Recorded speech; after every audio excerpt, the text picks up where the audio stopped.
I remember years ago as a young man being challenged with the question, is the position you're being trained for going to be outsourced to another country one day?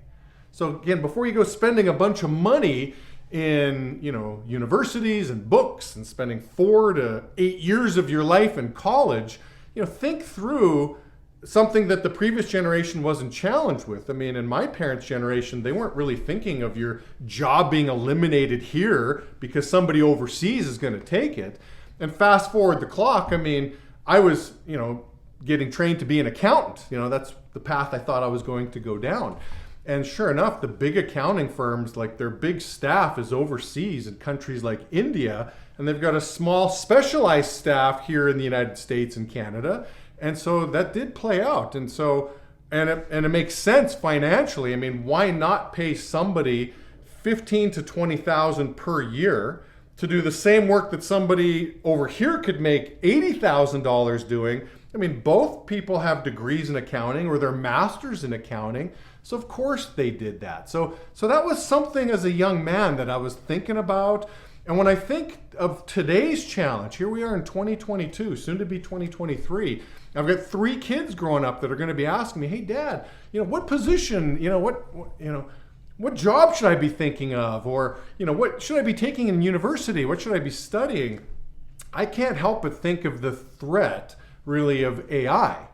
And so in many ways, we certainly love embracing technology. I mean, no question about it. I get excited every time a new iPhone comes out.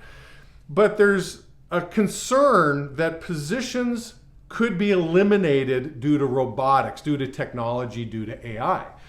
And so recently I was in Grant Dean's office and we were having this discussion, so I want to share this video here with you guys. But before I show that video, I just want to share this because this is being regurgitated in our business, all around the country. And it's something I think we should be really proud of.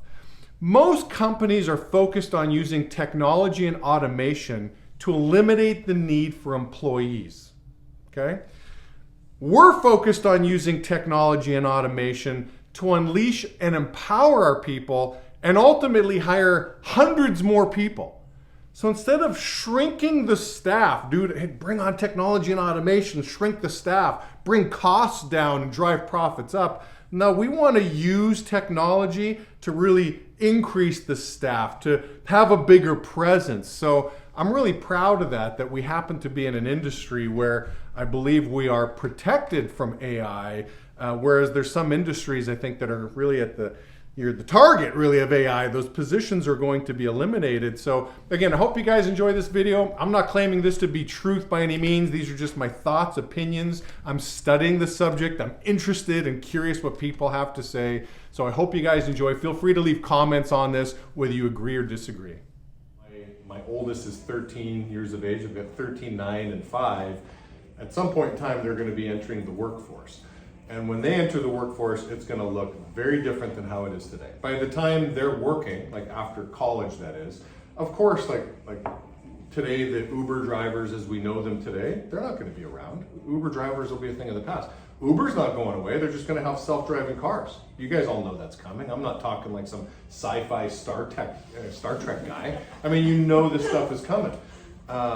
Like what else is coming? So I'm reading lots of articles, like even a guy like Elon Musk who's got an AI business, he's telling the government in a lot of these articles, hey, you guys need to get involved now before it's too late.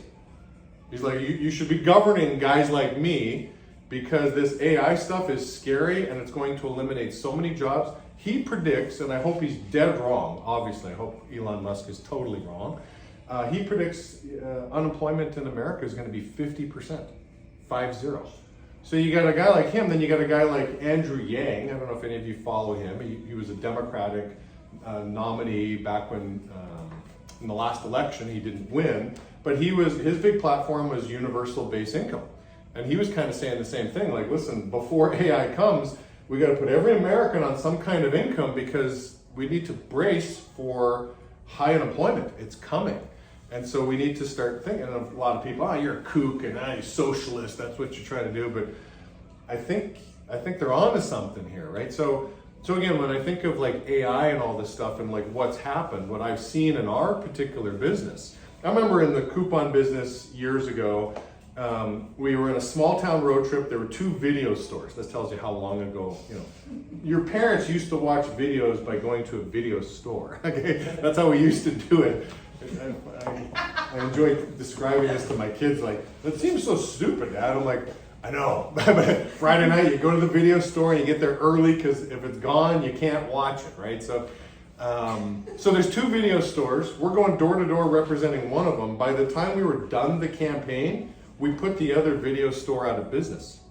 And we're all kind of like, gee, this is a powerful form of advertising. So the people that said yes, obviously are going to be going to this, but the people that said no to us got a free commercial from a friendly door-to-door rep, like, oh, come check out our video store, we got a huge selection. So we just brought the whole town into that video store. The other guy eventually says, I'm out, I have no customers. And so that was my first glimpse of how powerful this face-to-face stuff is.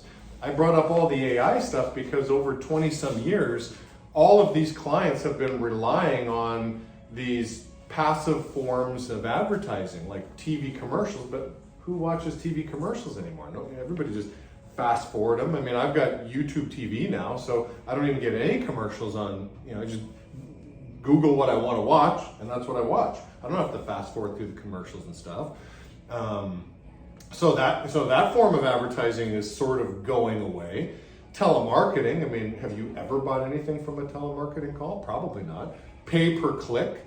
Have you ever bought anything from a spam or something like that? I mean, probably not. So all these ways that they spend money is frustrating to them.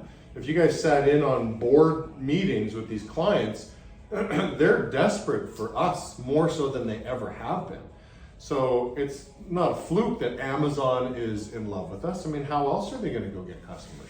They've tried emailing, they've tried doing all these other forms of advertising, but they'd rather have a face-to-face rep walk into a business. I mean, Amazon Counter right now, that's the play. You walk into a business, hey, do you have any extra room around here? You could be a drop-off location. It'll drive customers into your business to buy some of your stuff that you have. Like, it's kind of an easy sell. It's like, how come Amazon can't do this on their own? Oh, they tried it on their own, they just couldn't do it. So, I mean, what else are we going to be doing? I mean, I don't think there's anything that we can't do.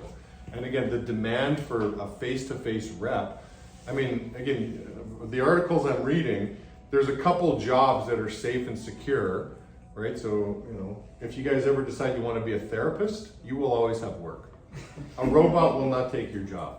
Okay, lay on the couch, oh, I work for this guy, Grant Dean, he's such a jerk, he pushes me so hard, right? So that position is safe and secure, a robot's not taking that. A face-to-face sales rep is also safe and secure. You're not gonna have a robot doing it. But the robots are gonna be taking over so much other stuff. I mean, even if I was in the medical business, I'd be terrified. I mean, would you rather have a doctor operating on you or a robot that doesn't make mistakes? A robot that doesn't have to worry about sleep? I'll take the robot eventually. Right now, I don't know. I drive a Tesla. I don't let the car drive itself yet. I'm like, I'm not so sure. Let me stay behind the wheel. I'll just text and keep one eye on the road texting. But eventually, yeah, we're going to want robots to do it all. Yeah, I think Tony Robbins' book, Money Master the Game, his last chapter is on AI. Yeah. Yeah, and that's weird because it's like in today's economy, right? If you're just focused on 2022, well, gee, there's all these jobs. I mean, employees, can feel like, well, I'm kind of in charge because there's so much opportunity out there. I think that's going to change, and I think it's coming fast. Unfortunately, I mean, I'm not a fear monger. I don't like listening to fear-based anything really, but I just think if I'm a big company, I mean, you're already seeing this when you go to fast food places and stuff like that now. It's like, well, who cares if there's all this fight to raise minimum wage and all this other stuff. Well, these companies like McDonald's, they're like, go ahead, raise it. It's not going to affect us. We're going to have less employees. I mean, there's less employees at McDonald's. There's some McDonald's now that you're not greeted by a human. You have to walk in, start touching a screen, and the only humans are the ones making it in the back. There's other McDonald's where there's a person at the cashier and there's a whole robotic system going on behind him. So you can see the writing on the wall with McDonald's. All the big companies have their auto driving vehicles. Google, Apple, all of them have space in Arizona where they're doing this. They all have big plants and facilities where they're putting all their money into this stuff. So you know it's coming. So I think if you're kind of turning an eye to it and you're not really getting, if you're not aware, I think you could very much get blindsided.